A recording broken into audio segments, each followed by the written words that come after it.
स्पष्ट खबर न्यूज 24 ओडिशा को स्वागत। मु Rajendra Kumar Mishra. Channel T like एवं सब्सक्राइब करंतु। देखंतु वर्तमान रो संपूर्ण खबर।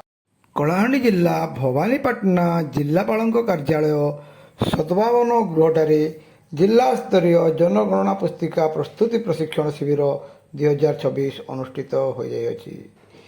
एही अवसर में प्रशिक्षक श्री सौरभ तिवारी और पंपू सिंह DCHB प्रस्तुतिर विभिन्न प्रशिक्षक प्रायोगिक दिग उपर विस्तृत भाव में प्रशिक्षण प्रदान करथिले।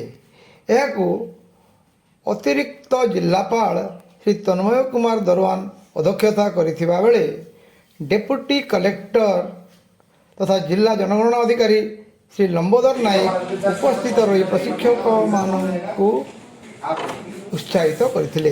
देखो विस्तृत रिपोर्ट। आप कितने इम्पोर्टेंट हैं।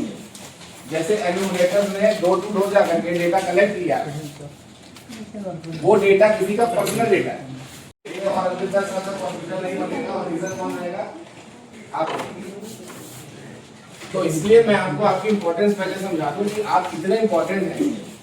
जैसे एन्यूमरेटर ने डोर टू डोर जाकर के डेटा कलेक्ट किया, वो डेटा किसी का पर्सनल डेटा है। जैसा DCHB है, ये 2 पार्ट में होता है।